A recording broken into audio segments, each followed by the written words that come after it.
है। एक गरीब राजा शक्तिहीन है, कभी भी नहीं जीत सकता है, नहीं लड़ सकता किसी को। गरीब किसी को शक्तिहीन नहीं समझना चाहिए, क्योंकि हो सकता है कि कोई अच्छा कर जाए, ठीक है। इस तरह अपने बैचलर में जितने भी बच्चे हैं ना, आप किसी से तुलना नहीं करना चाहिए अपनी, नहीं तो हो सकता है कि भविष्य में कुछ अच्छा कर जाए, ठीक है। आप देखते ही रह जाइएगा, वो कुछ अच्छा करके निकल जाएगा। तो सबको एक बराबर लेके चलिए, किसी की हिनाई नहीं करनी। आइए, आप सबका स्वागत है आपका अपना यूट्यूब चैनल सेनपुरा स्टडी में। और आज के क्लास में हम लोग जो भी जर्मनी के एकीकरण सीरीज पीछे छोड़े थे, उसी सीरीज को हम लोग आगे बढ़ाएंगे। और आज के क्लास में हम मेटरनिक की जो प्रतिक्रियावादी नीति थी, जर्मनी के एकीकरण के जो तथ्य थे, कौन कौन से तथ्य थे जर्मनी के एकीकरण संभव हुआ, संसद या फ्रैंकफर्ट संसद क्या है, इसका ये क्या कार्य था, क्यों बनाया गया था, ठीक है। और यहाँ पर एकीकरण में जो बिस्मार्क की योगदान क्या था, ये सारे चीज़ को यहाँ पर क्या करने वाले हैं हम लोग, देखने वाले हैं, पढ़ने वाले हैं। आज के क्लास में सारे चीज़ क्लियर कर लेंगे, ठीक है ना। तो मेरा वीडियो आप लोग ये देख रहे हैं, जितने भी 10th स्टैंडर्ड के बच्चे हैं उनके लिए मेरा वीडियो काफ़ी ज़्यादा इंपॉर्टेंट है। ये क्लास है हिस्ट्री का, आपको सभी क्लास का वीडियो मिल जाएगा सीरीज वाइज। आप मेरे प्लेलिस्ट में जाइएगा, वहाँ पर क्लास 10th हिस्ट्री ऐसा करके वहाँ पर आपको प्लेलिस्ट मिलेगा, वहाँ से आप मेरे वीडियो को सीरीज वाइज देख सकते हैं। और इसका लिंक, सारे वीडियो प्लेलिस्ट का लिंक आपको नीचे डिस्क्रिप्शन बॉक्स में और आई बटन पर मिल जाएगा, ताकि आप लोग हर एक वीडियो को देख पाइए, ठीक है ना। और आज के क्लास जो भी बच्चा मेरे सेकंड लेक्चर को देखा होगा, सेकंड क्लास के लेक्चर को देखा होगा, समझा होगा, उसको बिल्कुल अच्छे से समझ में आएगा आज की क्लास, बिल्कुल अच्छे से, ठीक है ना। क्योंकि मेटरनिक के बारे में हम लोग सेकंड और थर्ड लेक्चर में बता दे सके, मेटरनिक कौन था, क्या करता था, क्या चाहता था, कैसे कैसे, उन सारे उसका मतलब बारे में हम बता दिए थे सेकंड और थर्ड लेक्चर में, ठीक है ना। अभी यहाँ पर देखिए कि वियना कांग्रेस, यहाँ पर ये खास दिया क्योंकि यहाँ पर मैं पढ़ाना शुरू कर दिया था माइक को लगाए बिना ही, सॉरी, ठीक है। देखिए, वियना कांग्रेस में मेटरनिक ने जर्मनी को ऑस्ट्रिया के अंतर्गत शक्तिहीन राज्य के रूप में, जो वियना समझौता हुआ था ना, मेटरनिक के द्वारा वियना समझौता रखा गया था, वियना कांग्रेस रखे गए थे, उसमें वो क्या कहता, जर्मनी को एक शक्तिहीन है, एक गरीब राजा शक्तिहीन है, कभी भी नहीं जीत सकता है, नहीं लड़ सकता किसी को। गरीब किसी को शक्तिहीन नहीं समझना चाहिए, क्योंकि हो सकता है कि कोई अच्छा कर जाए, ठीक है। इस तरह अपने बैचलर में जितने भी बच्चे हैं ना, आप किसी से तुलना नहीं करना चाहिए अपनी, नहीं तो हो सकता है कि भविष्य में कुछ अच्छा कर जाए, ठीक है। आप देखते ही रह जाइएगा, वो कुछ अच्छा करके निकल जाएगा। तो सबको एक बराबर लेके चलिए, किसी की हिनाई नहीं करनी चाहिए, ठीक है ना। तो यहाँ पर जो था ना, ये मेटरनिक जो था, या इसका क्या कर दिया कि ये इसे गरीब राज्य के अंतर्गत में, मतलब क्या शक्तिहीन राज्य के अंतर्गत में रखा कि ऑस्ट्रिया से कभी नहीं जीत सकता है, ऑस्ट्रिया से कभी लड़ ही नहीं सकता है, ऐसा करके रखा, ठीक है ना। और जर्मनी में रूढ़िवादी व्यवस्था की स्थापित। रूढ़िवादी व्यवस्था क्या होता है कि रूढ़िवादी व्यवस्था है ना, कि राष्ट्रवाद को खत्म कर दिया, पुराने जो राजा महाराजा के जो तंत्र थे, उस तंत्र के आधार पर काम किया जाए, उसी व्यवस्था के आधार पर चला जाए, उसी को रूढ़िवादी व्यवस्था कहा जाता है, ठीक है ना। तो ये मेटरनिक जो था ना, राष्ट्रवादी के विरोधी था, और ये पुराने तंत्र पर विश्वास रखता था, जैसा कि राजा महाराजा के शासनकाल हुआ, अपना शासनकाल हुआ, कुछ मतलब धर्म के आधार पर चलना, धर्म में भी कुछ होता है, ये भगवो, मतलब इसी सब चीज में रहता था। राष्ट्रवाद में इसका कोई विश्वास नहीं था, ठीक है ना, इसलिए रूढ़िवादी व्यवस्था का स्थापना किया था, ठीक है। 1819 में कार्लसवाद के कानून के द्वारा प्रेस और प्रकाशन पर कठोर नियंत्रण किया। और 1819 अभी आप क्या कहते हैं, धीरे धीरे ना जर्मनी के ऊपर कब्जा करना शुरू कर दिया था, ठीक है। तो 1819 में यह कार्लसवाद के कानून के द्वारा, कार्लसवाद के जो नियम कानून थे उनके द्वारा प्रेस, वहाँ के जो छापने वाले प्रेस थे, वहाँ के जो प्रकाशन थे, उन पर यह कठोर नियंत्रण किया, रोक लगाया, कठोर तरीका से रोक लगाया, कठोर तरीका से नियंत्रण किया, नहीं ऐसा नहीं, ऐसे होगा, ऐसे होगा, ऐसा करके रोक लगा दिया, ठीक है। और विश्वविद्यालय, जो कि पीछे आपको जर्मनी के एकीकरण में बताए थे कि विश्वविद्यालय का भी योगदान रहा, छात्रों का भी योगदान रहा, छात्र संघ नीति का भी योगदान रहा, बहुत सारे लोग मिलकर जर्मनी के एकीकरण में अपना योगदान दिए थे। तो यहाँ पर क्या किया ना कि विश्वविद्यालय पर भी नियंत्रण लगा दिया, विश्वविद्यालय नहीं प्रचार करेगा राष्ट्रवाद का, बिल्कुल पूर्ण रूप से राष्ट्रवाद को बाधित कर दिया, बंद कर दिया, ठीक है। और धार्मिक स्थानों पर भी नियंत्रण लगा दिया कि धर्म के माध्यम से भी राष्ट्रवाद की प्रचार नहीं की जाएगी, यहाँ पर सब चीज़ को बंद कर दिया, ठीक है। जैसे कैसे कोरोना में हर चीज़ को बंद कर दिया था, घर से निकलना, घूमना फिरना, काम करना, सारी चीज बंद हो गए थे ना, उसी तरह बंद कर रहा था, ठीक है ना। उद्देश्य क्या था इसका, तो राष्ट्रवाद को रोकना, राष्ट्रवाद को बढ़ने नहीं देना है, राष्ट्रवाद को रोक लेना है, इसी उद्देश्य के कारण ये सब सारे काम कर रहा था मेटरनिक, ठीक है। मेटरनिक के जो प्रयास थे जर्मनी में राष्ट्रवादी 1848 तक विशेष रूप से प्रगति नहीं हो सका, और इस प्रयास से मेटरनी के इस प्रयास के कारण, मेटरनी के इस व्यवस्था के कारण 1848 तक ले जर्मनी में कोई भी राष्ट्रवाद का प्रचार नहीं हुआ, कोई भी राष्ट्रवाद विशेष रूप से आगे नहीं बढ़ा, या वहीं पे वहीं रुक गया था राष्ट्रवाद। और जब तक ले राष्ट्रवाद नहीं बढ़ेगा तब तक ले तो कोई भी देश आज़ाद नहीं होगा। पीछे भी क्लास में हम लोग क्लियर कर चुके हैं। तो यहाँ पर यही कारण हुआ कि राष्ट्रवाद को विशेष रूप से रोकने के लिए ये सारे काम किया था। और 1848 में मेटरनी की कहानी खत्म होता है, मेटरनी का पतन होता है। अब मेटरनी के पतन के बाद जर्मनी के एकीकरण का जो आगे का रास्ता है वह निकल कर आता है। यानी 1800 मेटरनी का जब पतन हुआ तब जर्मनी के एकीकरण का रास्ता निकल के आया। जर्मनी के एकीकरण के बारे में लोग आगे बढ़ने लगे, सोचने लगे, ठीक है ना। जब तक मेटरनी था तब तक नहीं आगे बढ़ने दे रहा था वहाँ की राष्ट्रवाद को, मगर जब तक है तब तक कुछ नहीं, ऐसा व्यवस्था कर दिया था, ठीक है। जर्मनी के एकीकरण के सहायक तत्व क्या है भाई, इस जर्मनी के एकीकरण में जो विशेष रूप से मदद किए थे वह क्या है।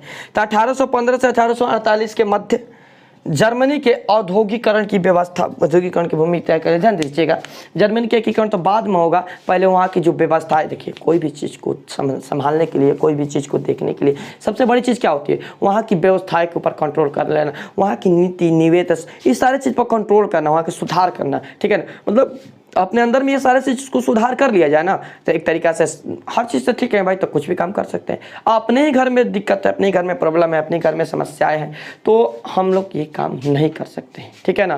तो यहाँ पर व्यवस्था क्या है कि हर चीज़ को सुधारना, हर चीज़ को लेकर आगे बढ़ना, ठीक है। तो ये क्या किया कि सबसे पहले औद्योगिकरण के लिए, यानी कि यहाँ पर विशेष रूप से औद्योगिकरण पर बल थे, उसके लिए पृष्ठभूमि तैयार की, उसके लिए व्यवस्थाएं किया। कोयला खनिज इन सब उद्योग का विकास हुआ, कोयला खनिज निकाला बेचा गया, इन सब चीज़ का विकास हुआ, लोगों को रोजगार दिया गया, बहुत सारे अलग अलग कार्य किए गए, ठीक है। शिक्षा की भी व्यवस्था की गई, रेल लाइन की व्यवस्था की गई, ठीक है। रेल लाइन के कारण ये एक जगह से दूसरी जगह जल्दी से जा सकते थे, जल्दी से अपना हर काम कर सकते थे। इस तरह से राष्ट्रवाद में जल्दी जल्दी विस्तार भी हुआ, राष्ट्रवाद का भी जल्दी जल्दी से प्रचार होने लगा, ठीक है ना। इसके अलावा 1834 में ये परासा के पहल पर ज्वारले लाइन शुल्क की जो संधि थी उसको हटा दिया गया। 1847 के अतिरिक्त अन्य जर्मन भी 1844 तक इन शुल्कों को हटा दिए। ध्यान दीजिएगा कि जो व्यवस्थाएं थी, शुल्क वगैरह ये सब लगते थे, इन सब सारे चीज़ों को यहाँ पर ऐसे 1848 तक कई सारे चीज़ों को भी हटा दिया गया, ठीक है। तो इन सब चीज़ों के लिए ये तो बाद में बना कि चलो ऑस्ट्रिया से लड़ा जाएगा या कुछ किया जाएगा, लेकिन सबसे पहले ना ये राजनीतिक तौर पर ये बाद में जुड़े, बाद में एक हुए, लेकिन सबसे पहले औद्योगिक तौर पर ये एक हो गए, औद्योगिक तौर पर मिलकर एक बन गए, ठीक है ना। अब आइए फ्रैंकफर्ट संसद के बारे में हम लोग समझते हैं कि क्या है, ठीक है। 1848 में फ्रांसीसी जब क्रांति हुई तो इसके बाद, फ्रांसीसी क्रांति के बाद में जर्मनी की राजनीति में उथल पुथल होगी। ध्यान दीजिएगा, 1848 की जो फ्रांसीसी क्रांति हुई थी, फ्रांसीसी क्रांति पीछे पढ़े थे हम लोग, जो फ्रांसीसी क्रांति हुई थी उस क्रांति के बाद में जो जर्मनी की राजनीति थी उसमें उथल पथल से हो गई थी, सब लोग इधर उधर सब मतलब नष्ट हो गया था, ठीक है। अब उदारवादियों ने जो वहाँ पर बच्चे थे, जो उदारवादी जो जर्मनी के बारे में सोच रहे हैं इनका विकास होना चाहिए, ऐसा करना चाहिए, तो इन्होंने क्या किया ना कि विभिन्न राज्यों को एकीकृत किया, सभी राज्यों को जुटाया, मिलाकर जो छोटे छोटे राज्य जितना भी कर सकते थे करके जर्मन के राष्ट्र के निर्माण की योजना बनी कि जर्मन को कैसे फिर से एकीकरण किया जाए, जर्मन में कैसे राष्ट्रवाद को फिर से लाया जाए, कैसे यहाँ पर राष्ट्रवाद की उदय फिर से किया जाए। इसके लिए एक छोटी सी योजना बनाई और इसके लिए सर्वे जर्मन असेंबली का गठन किया गया। एक असेंबली बनाया गया, सर्वे जर्मन असेंबली, याद रखिएगा कि पुनः राष्ट्र जर्मन में राष्ट्रवाद की भावना के प्रचार के लिए एक असेंबली बनाया गया जिसे कहा गया सर्वे जर्मन असेंबली। क्या कहा गया? सर्वे जर्मन असेंबली नाम दिया गया, ठीक है ना। 18 मई 1848 को फ्रैंकफर्ट के सेंट पॉल के चर्च में, ध्यान दीजिएगा ये कहाँ रहा था कि 18 मई 1848 को ये असेंबली बनाया गया था। कहाँ पर? फ्रैंकफर्ट के सेंट पॉल के चर्च में मीटिंग रखा गया, ठीक है ना। इस असेंबली का बैठक हुई, सभी लोग जुटे, यहाँ पर इस असेंबली को बनाने की शुरुआत की गई, ठीक है। इसका क्या अध्यक्ष कौन बना? तो वान गोर्गेन, याद रखिएगा ये ऐसे क्वेश्चन पूछेगा कि फ्रैंकफर्ट संसद के अध्यक्ष कौन थे? तो वान गोर्गेन, याद रखिए क्या नाम था? वान गोर्गेन। ये आप लोग का क्वेश्चन बन सकता है, ऑब्जेक्टिव क्वेश्चन, इसे याद रखिएगा। इसमें प्रतिनिधि कितने थे? तो 831 प्रतिनिधि शामिल किए गए थे, ठीक है ना। इसमें क्या था? जिसके अनुसार संविधान बनाया गया, एक संविधान का, जैसे हमारे देश में संविधान है ना, तो ऐसे ही संविधान एक बनाया गया, ऐसे ही संविधान एक लागू किया गया, ठीक है ना। अब वहाँ पर संविधान में क्या लिखा गया कि जर्मन राष्ट्र का जो प्रधानमंत्री है, जो प्रधान है, वो कौन बनेगा, तो वहाँ का एक राजा बनेगा, जो वहाँ का राजा है वही प्रधानमंत्री बनेगा। पद थोड़ा सा कम किया जा रहा है, ठीक है ना। संसद के नियंत्रण के हर काम को वो देखेगा, जो जितने भी संसद में नियंत्रण के काम होंगे, जितने भी संसद में व्यवस्थाएं होगी, उस सभी व्यवस्थाएं को वह राजा क्या है, देख रेख करेगा, उनको राजा दिया गया, ठीक है ना। जो जर्मनी के एकीकरण में अपना नेतृत्व निभाएगा और जर्मनी के एकीकरण के लिए सबसे आगे रहेगा, जर्मनी के एकीकरण में उसका मुख्य योगदान रहेगा। ऐसे करके यहाँ पर नियम कानून बनाए गए। और इसके लिए जो प्रसा के राजा थे फ्रेडरिक विलियम चतुर्थ, प्रसा के राजा थे, ठीक है ना।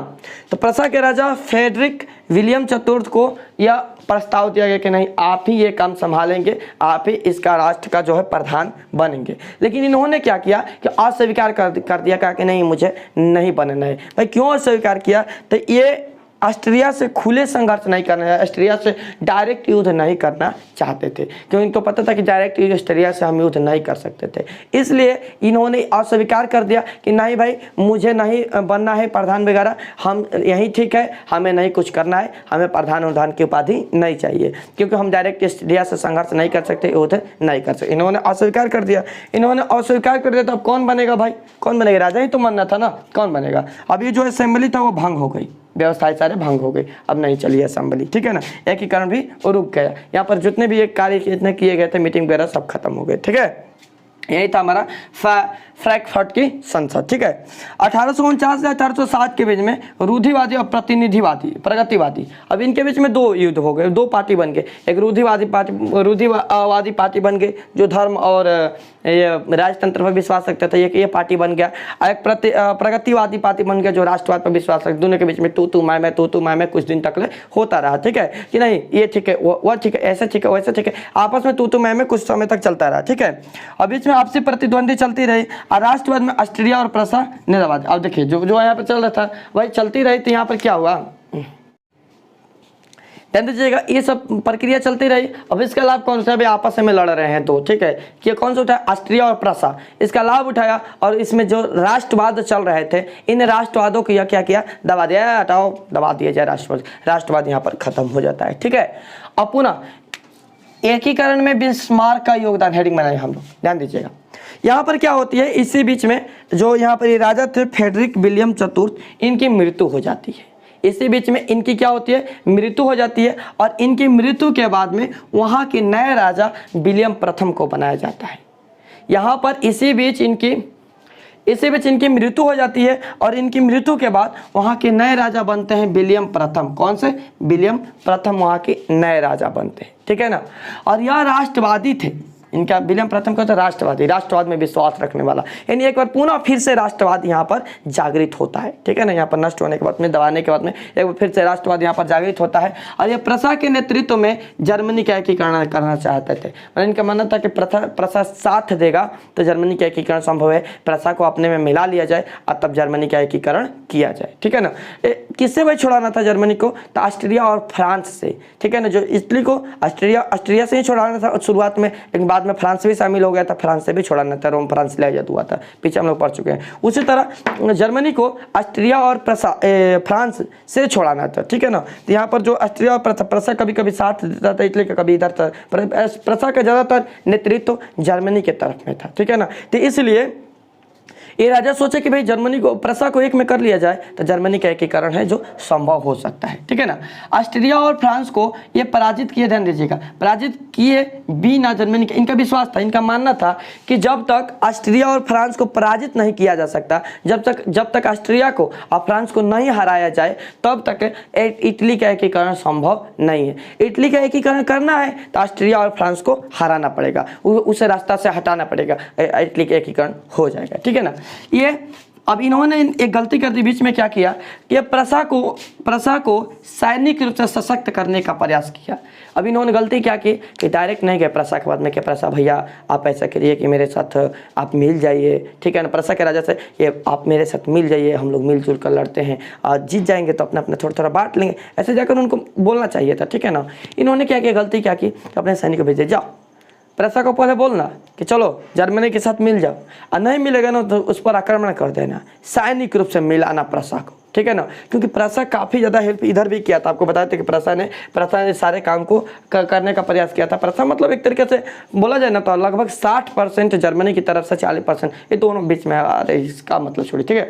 तो ये क्या किया ना, प्रसा को सैनिक रूप से दबाने का प्रयास किया, भेज दिया अपने सैनिक को, जाओ जाकर वहाँ पर सैनिक से लड़ाई करना, एकदम युद्ध करना, नहीं पहले बोलना कि नहीं मानेगा तो मारना, एकदम उलट जाएगा, ठीक है, इस तरह बोल दिया। और ठीक है, अब सैनिक रूप से उसे दबाने का प्रयास किया।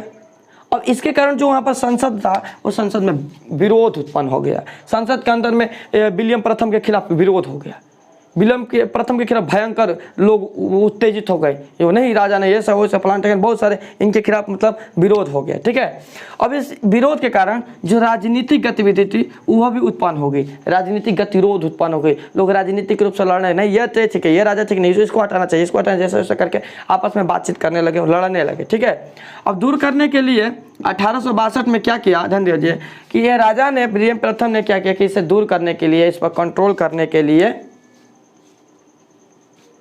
इसे दूर करने के लिए और इस पर कंट्रोल करने के लिए विलियम प्रथम ने क्या किया कि बिस्मार्क को अपना चांसलर बनाया, यानी कि प्रधानमंत्री बनाया। बिस्मार्क को जर्मनी का प्रधानमंत्री बना दिया, चांसलर बना दिया। और बिस्मार्क जो था राष्ट्रवादी था, उदारवादी था, कर्तव्यवादी था, ठीक है। तो बिस्मार्क के बारे में हम लोग नेक्स्ट सेशन में पढ़ेंगे, और नेक्स्ट सेशन हम लोग का अंतिम क्लास रहेगा इस चैप्टर का। नेक्स्ट सेशन में आपका ये चैप्टर खत्म हो जाएगा, यानी अगले लेक्चर में चैप्टर हम लोग खत्म कर देंगे, ठीक है ना। तो मैं ऐसा करता हूँ कि ये सारे चीज़ आप लोगों को समझ में आ गया होगा। कुछ दिक्कत हो तो अभी इसी से संबंधित हम लोग का टॉपिक चल रहा है, तो आप लोग कमेंट कर दीजिएगा जल्दी से कि नेक्स्ट क्लास में जब हम आए तो इसकी चर्चा करते चले, ठीक है ना। तो धन्यवाद, आप लोग अच्छे से पढ़ाई कीजिए, बिल्कुल अच्छे से पढ़ाई कीजिए। जितना भी चीज़ देख रहे हैं इस पर ध्यान दीजिए, एक एक चीज़ को पढ़िए, एक चीज़ को समझने का प्रयास कीजिए। जो नहीं समझ में आ रहा है तो आप लोग पूछ सकते हैं मेरे से, ठीक है ना। मेरे चैनल से भी जुड़े हैं तो आप वहाँ से भी आप लोग भी कॉन्टैक्ट कर सकते हैं, हमसे पूछ सकते हैं, ठीक है। तो चलिए नेक्स्ट क्लास में हम लोग मिलते हैं और किसी नए टॉपिक के साथ में। तब तक के लिए धन्यवाद। और मेरे चैनल पर आप लोग का हिस्ट्री का भी, मैथ का भी, हर चीज़ का क्लास यहाँ पर चल रहा है। मैथ, हिस्ट्री हो गई, हिंदी हो गई, भी 3 रूप से मूल रूप से चल रहा है आप लोग का, इसमें व्याकरण वगैरह पढ़ाया जा रहा है, ठीक है ना।